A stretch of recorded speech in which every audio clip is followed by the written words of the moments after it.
Yes, I did finish school in the record time that I was meant to finish. Yeah. And I was really grateful and happy for that, especially Deakin, after you do the exam, it will normally take like 2 weeks before any exam or assessment you do. It takes like 2 weeks before you receive your results. Yeah. So like in your last semester, how you'll graduate, like they before they release like the results, they sort of like send you like an email and tell you like that congratulations, and maybe start booking for a graduation like slot. Yeah.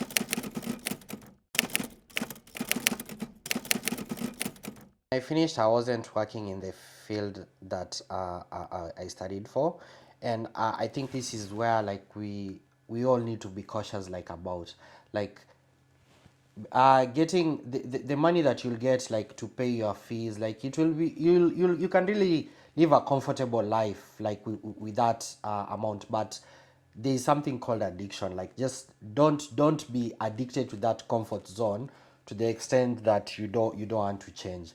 So good thing for me, like as I mentioned to you, like I really got like a lot of challenge, like especially from my fellow classmates. And with the place I used to work, two of my classmates like worked there. And I remember one of my classmates used to push me like, Kevin, you need to apply for a job, you need to do this. And I was like, but how can I do that and I don't even have work experience? I've never even faced like a serious like job interview. I don't know how to answer the interview questions. Like how can I, like I was so green. And then he told me like, you know what, like come, I'll teach you how to do it. So um I went to him, like he sort of like showed me like this is how you answer like interview question. He just like prepped me like a little bit like on it, so at least I had an idea. So I started like applying for jobs. I applied for jobs. I got I got phone calls, like phone interviews, like I did. Others went well, others went so terrible. But the thing is, at least I was not trying to get that exposure.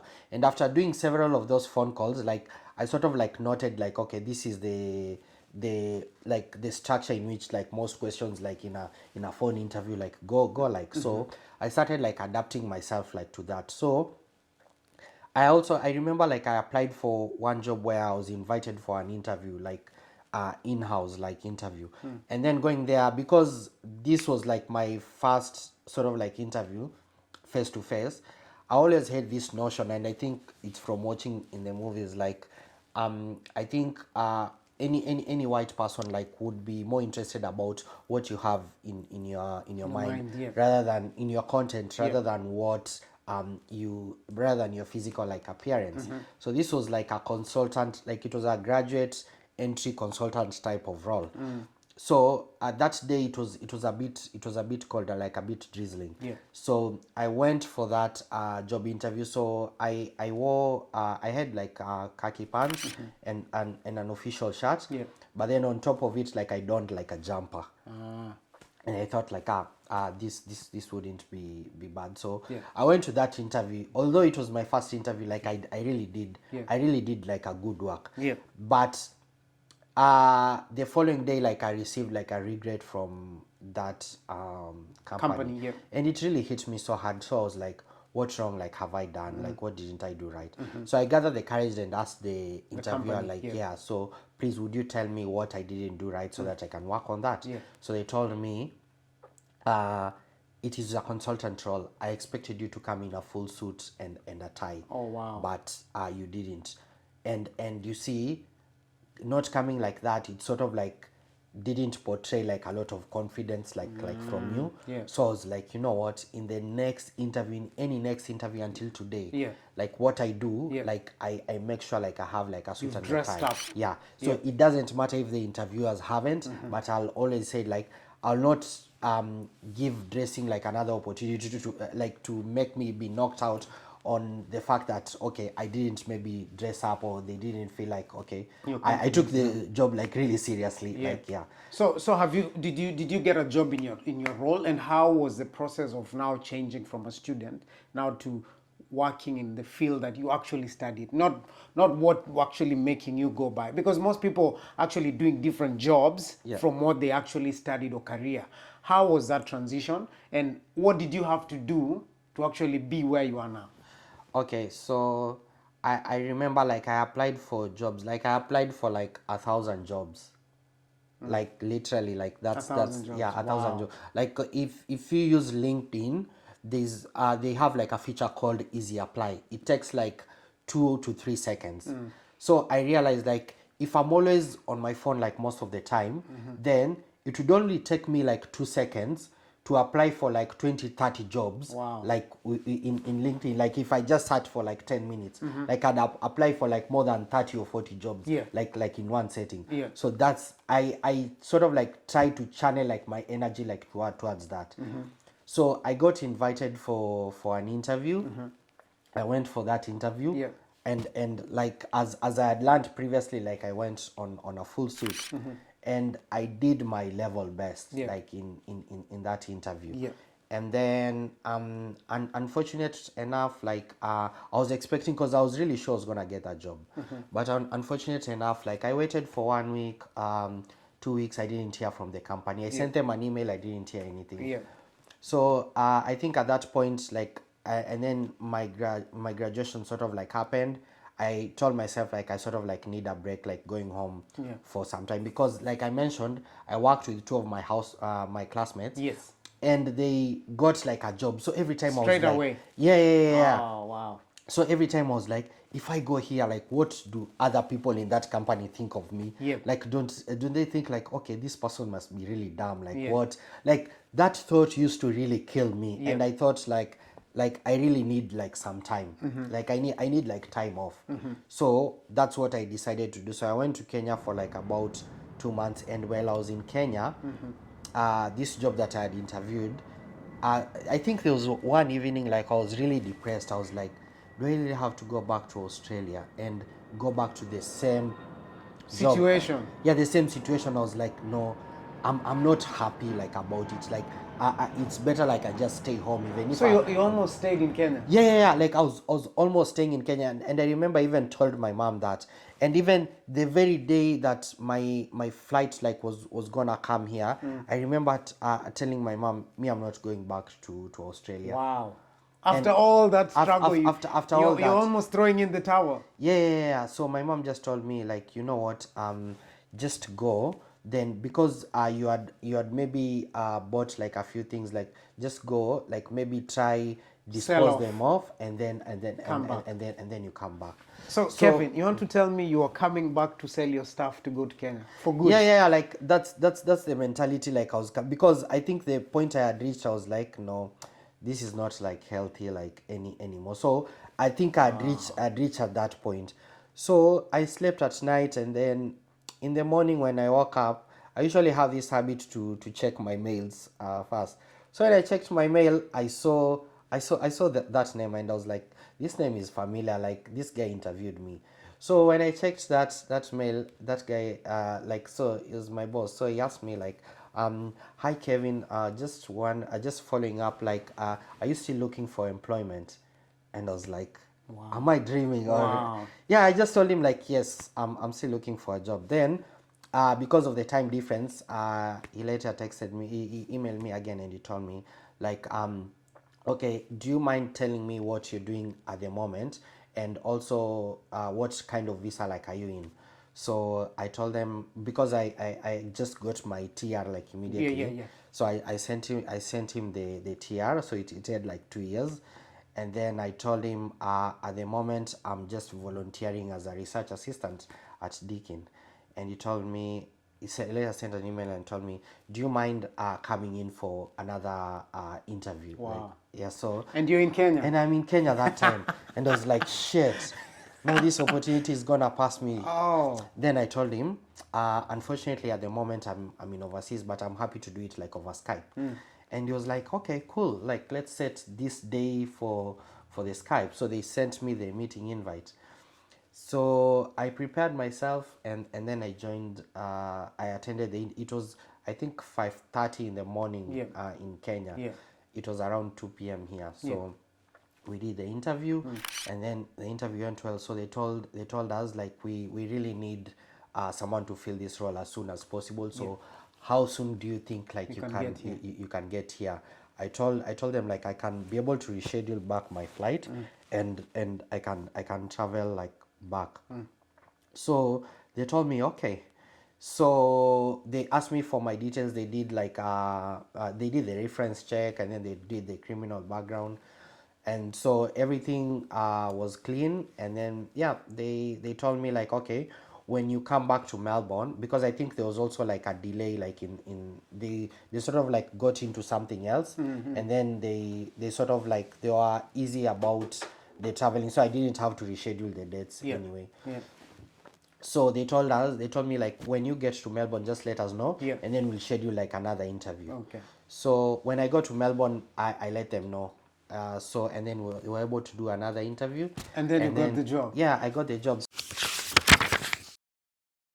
I'm gonna tell them, you'll never know until you try, because I'm not, I did not graduate like the best, like, in my class. I'm an average, like, kind of student. Like, if I was able to do it, like, you can do it. You just need to believe in yourself. Have the, like, can do, like, mentality. Just push it. Like, if you want something, like, you need to invest, like, your time and your effort and everything, like, into it. So, to be honest, but I think, by the time I'd gotten the job, like, when I was touching base with my friends as well, my classmates who we're still in touch until today, so they were like, hey, like, it's the points for getting PR, like, they have really gone up. Like, it's like, it was 75 at that time. And then while I was sitting down, I was like, no, I don't think personally I can even manage to get PTE, like, above, like, scores like above 80. So maybe people to understand what's PR and what's PTE. Oh, okay, so PR is permanent residency. PTE is an English test, Pearson test of English. Yeah. And what do you need to get for the English? So if you need, For your course. oh, okay, the maximum, like, the superior English, so that is like getting 80 in all the bands, and yeah, in English reading, writing, and listening. Yeah, I think at the moment, getting, if you have anything 79 and above, like, that's good enough. It will give you 20 points for the superior English. So how long did it take you, and what did you have to do to get a superior English? Yeah, so initially, even before, I when I used to think of PTE, and then, because I used to hear like a lot of stories from my friends. They were like, I've done it 4 times, I've done it 3 times. I just told myself, you know what, life is already hard enough. I'm not going to waste my energy, bombard myself in these things. So the first year of my graduate visa was like, me, after this TR, I'm going back home. Like, I'm seriously going back to Kenya. Wow. And it happened, like, it reached a point where I got to learn about this opportunity for Canada. And then I was like, when I assessed myself, I sort of like felt like I can easily get the Canada points for PR. Yeah. And so I started that process, and I ignored the one for Australia. So when I was talking to that agent kept on like assuring me, like, yes, you'll definitely get an invite, like, with Canada. So I was like, okay, cool. Not until last year, when was it? Like, last year, February, like towards the end of January. Yeah. So there's this good friend, like, of mine, like, he was my classmate, and he's really my good friend, because he's worked with me like through helping me prepare for the job interviews, like helping me, like just especially career wise, and also like just being as a friend, like social wise. So he's called Summer. So when we were having like a meetup, because it was long before we met up, so when we were having a meetup, so he told me how he's doing like in his work, and that was really good. And he told me, oh, by the way, like I've already gotten all the requirements for my PR, and I just he just submitted like his expression of interest. I think at that point he had like 90 points, and he was just waiting for his professional year To lapse. yeah, no, he was waiting for his professional year certificate actually Okay. at that time. So eventually he would get to have like 95 points. So he told me like, yeah, so at least now I'm settled, like I've already struggled for gathering all the PR points, so I can now start focusing on other things. And then so he asked me like, so what about you, Kevin? So what have you been up to? So I talked to him like about work, and then the Canada thing, and then I told him like, to be honest, me, I'm not keen on applying the PR for here, because I don't think I have like what it takes to get it. I remember that time we were in calls like in Baudouan. So he stood and looked at me and told me, you know, I've helped people do the English exam, and you actually speak better English than them. And those people were able to get like 90 in PTE. And he was like, right now you don't even need to do professional year, because you've got like 1 year of work experience. You can for sure get your degree assessment. And then he told me, there is this other opportunity where you can get your points. He told me it's called like NATI. Yeah. It's like a language exam. You translate like Swahili to English and English to Swahili. Yeah. And then if you pass that exam, you get like 5 points. So he told me, because I'd also heard about NATI, but when a lot of my friends were talking, because they were telling me like their language is so hard, they've had to do it like 2 or 3 times. And that exam, just one, is like $800. Wow. So I already blocked it out of my mind. I said like, me, I'm not going to do this thing. Then my friend sat down and told me, actually, because I told him my fear, and he told me, actually, you know what, based on the research, like the reviews, this Nati for Swahili speakers, it's got like a 95% pass rate. And I was like, he was like, I've heard you speak Swahili like a couple of times when you're on phone, or when you're speaking to another Swahili speaker, and your Swahili doesn't look like that bad. Like yeah. based on, you don't really seem to struggle like on it. He told me, I think you can do it, and you know what, I'll help you prepare the way I prepared for mine, and then you go give it a try. So he just told me, you need to look for $800, and then we book for it.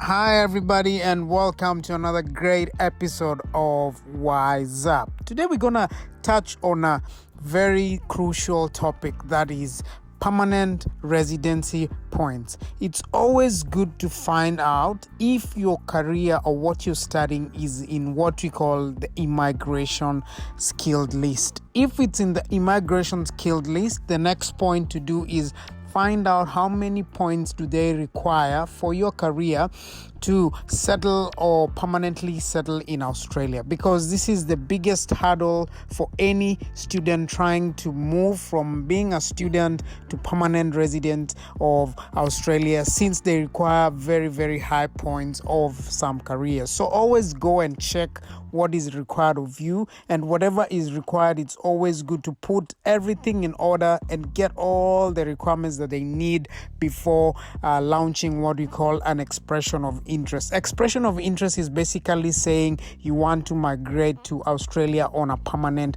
basis. So again, always check that your career is on in the immigration list, and also check how many points do they require and what are the requirements of whatever they need. We're gonna look into this further in the next coming episodes, but for today, always check on the immigration list, which changes every now and then, but it's always good to be updated on every occasion, just not to be left behind and caught unawares. Thank you again, guys, for watching, and I hope you'll be joining us for all these videos as we tackle on migrating and moving from a student to a permanent resident of Australia. Thanks again, guys, and thanks for watching, and I shall catch you guys on the next episode of Wise Up. So I decided like, okay, let me take a leap of faith and see how this works. Yeah. So I booked for 800. I got the $800, and then we booked for that NATI exam. So the first earliest date that I got was in October, like of last year, and that was like in February. And by then, like my visa already would have expired. So I told him like, he told me it's okay, don't worry about it. You can always check, and you can always like reschedule. They normally have like open vacancies. So what I did that, and then there was an open vacancy that just popped out. So it was like in Feb, like it was like around Feb, and then the vacancy popped up for like Feb 24th, like in Sydney. Yeah. So Sydney. Yeah. So that is NATI or PTE? NATI, that is NATI. NATI. Sydney. Yeah, Sydney. What? So I took that date, and I told him like, hey, I got like a date for the 24th. Yeah. And I've already selected it. It's in Sydney. So he told me, okay, now let's try to prepare for PT. He gave me all those materials. Yeah. Like every now and then when I was at work during my lunch break, I was just in PTE. When I was in my car, like driving, like I was just trying to listen to those English conversations, trying to translate them back and forth. Like I prepared myself like every like as best like as I could. And then during the time when I was, because it was like my PT exam was there on the 24th. And then during that time, like I was also randomly applying for jobs. So there's this job at a bank, like that I did the first interview with the HR, and she was impressed with it, and she forwarded me to the hiring manager, and they booked me in for the interview. So the interview was the following day, like after. So my where was this? The interview? And it was here in Melbourne. Okay. And the NATI is in Sydney. Is in Sydney. So the NATI is on Monday, and then the interview is on Tuesday. So on Friday evening, like I just texted my cause in my workplace. So I texted my manager and told him like I won't be like available for tomorrow. Like I took a sick day off. So I went to Sydney. So I went to Sydney. Did you drive or did you fly? No, I flew. Okay. So I flew down to Sydney, and then I did my NATI exam. And then that very day, like at night, like I took a flight back to Melbourne. And then the following day, because I had taken a sick day off, I can't take 2 sick days off in a row. So the following day, Monday now. Tuesday now. Because Monday I did the exam in Sydney. Sydney. Yes, in Sydney. So Tuesday now, like I went to work, and then my interview in that place, like was at that bank, was like at 1 p.m. and it was in the city. And because I just like work like maybe 10 or 15 minutes from the city, so I during the time that was slated for the interview, I went for my lunch break. So I took a cab, like I went and they dropped me. So I did the interview. So when finishing the interview, the hiring manager told me like, I've done like 3 interviews today, and so far, to be honest, like this was the best. Wow. So awesome. I went back to my work. So and then I now started preparing for PT. Now I started focusing all my energy for PTE. So while I was focusing my energy for PTE, like after a week, I think this company, the HR for the company, texted me and emailed me and told me like the interview like has been like we are restructuring like the role that you interviewed for, and I had like positive reviews like for about you like during the interview. So you are still in the run like for the job, so we'll confirm to you like the next steps. Okay. So as I was waiting and I was revising for my PTE, my NATI exams results came, and like there was like, congratulations, like you passed. So I told my friend, and my friend told me like, he told me like, you just need to listen to me. Just do what I say and you'll get everything right. So I told him, okay, fine. Then, as we were preparing for English, I started doing my degree assessment because I had clocked already 1 year Okay. of work experience. Yeah. So I did my degree assessment and I submitted my file. Yeah.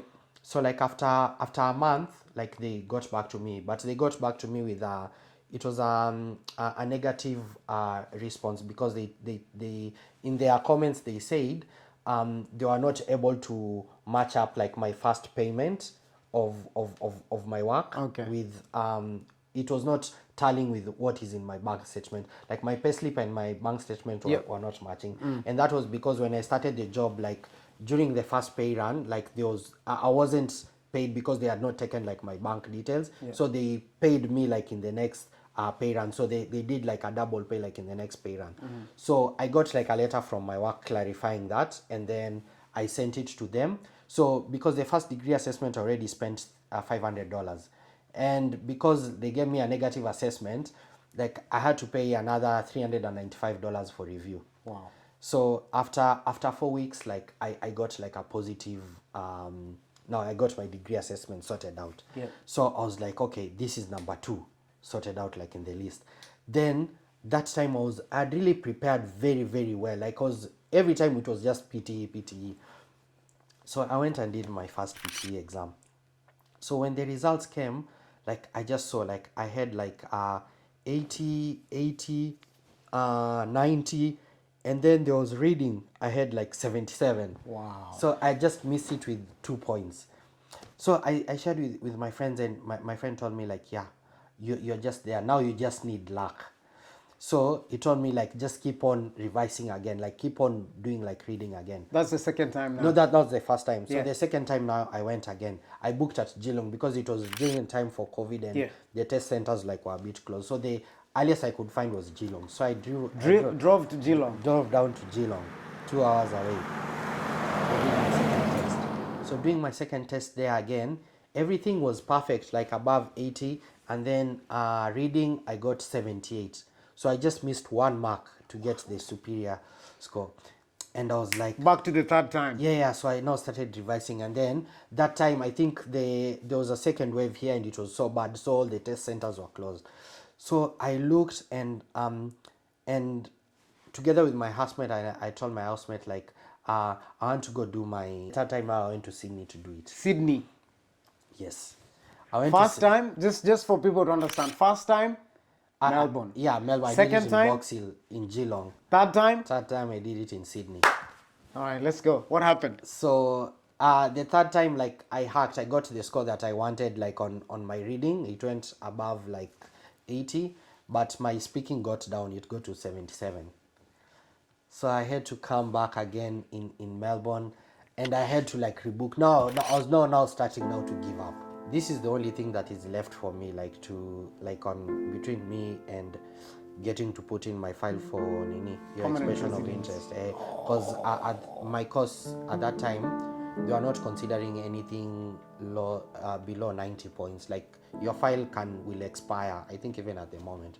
Like your expression of interest file will expire in 2 years without you getting invitation if you have like below 90 points. Yeah. So we head to Sydney. Yeah, so I head to Sydney. Like I didn't make it, so I found the results. I found out about the results when I was driving back. So you drove to Sydney. I to drove do to the PTE. Sydney, and, Yeah. and during that time we were still like working from home. Yeah. So it worked out for me. So we drove to Sydney. We got to Sydney at around like 1 a.m. By the time we were going to sleep, it was like around 3 a.m. So at 3 a.m. I slept, and then I got up because I start my work at around 9 a.m. So at 9 a.m. I logged in, so I started working. So 9 a.m. and my English exam was booked for 5:30. Yeah. So from where we were staying to where I was doing the English exam, it was about a 40 minutes drive. Yeah. So I worked, and then that day I clocked off early at around like 4:30. Then I went to do my PTE. Yeah. So after doing the PTE, I went and saw like a few friends, and then by the time we were leaving Sydney to Melbourne, it was midnight. Okay.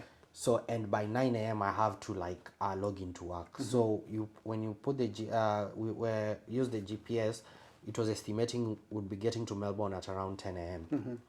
So I just drove. So halfway through the journey, I found out that, hey, I didn't even get the scores that I want. So the fifth time, like, I booked as well, like Where? in Melbourne CBD. Okay. Yeah. And the fifth time was, I think, after a month, because like the centers like were closed. So like I booked same thing. I just So missed fifth it. Sydney, sixth. Where did you book? Melbourne. It was just in Melbourne CBD. Seventh. Sixth, seventh, all the rest, like I booked Okay. them like in So Melbourne. sixth, seventh, eighth, ninth. So we're on the ninth one in No, Melbourne. no, no. So no, not the ninth one. So it was the fifth, sixth, and seventh. Yeah, I booked. I did all these three exams. Like I used to miss like with 1 mark, with 1 mark, with 1 mark, and then it just reached a point where I think there was the second wave was so serious that the PTE centers closed, and the earliest date like they would open was in November. So I indefinitely, like, I even just got PT like out of my mind. And during that time, I think my visa was like kind of like expiring as well, I think in October, yeah, last year. So I was like, so I did all these things for nothing. So like that time I wanted to go home, and my mother was like, no, maybe try do another course, like just for the time being. So I decided to, like, okay, and enroll, like, to do just a diploma, just to buy time, because I was like, if this diploma like expires without anything, then that's it. Like I'm not even gonna bother to stay, because this is my prime time. This is the time where I've got like the maximum scores. Like if I can't get it at this time, then I would not You'll get never it. get Yeah, it. then I'll never get it. So what I did, like, when during that time when PTU was suspended, so what I'd do, like, I'd volunteer. I'd start teaching like other people, like anyone who needed help with PT, like I'd help them out.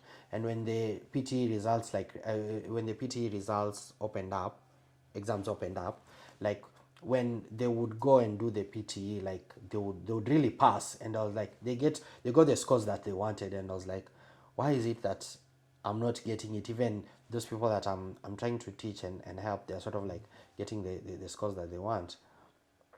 And then what I decided, so I confirmed my date, and then I just went and did the exam. So I did it with the mentality. I think it was after a week when I was opening, because they alerted me the results were out. So when I was opening the results, I was like, okay, let me before. No hopes. Yeah. So because I didn't have any hopes, I was just like, okay, I'll have to reschedule like again. So I remember I confirmed on my bank, like, okay, let me see if like I have like that liquid money I can be able to book for another one immediately. And when I checked the results, I was like, shit. Like You got it. I just got That's the the score. eighth one. Yeah, the eighth time, like I got like all the scores. Okay. So one eventually, like once I got the score, like I submitted my file EY, and then I got eventually, like I got an invite this year. So and I already put in my application for PR, so it's just a matter of time. But yeah, it will definitely come through. It will definitely be granted. Hi guys. So this is just a quick update following my last interview with Pete.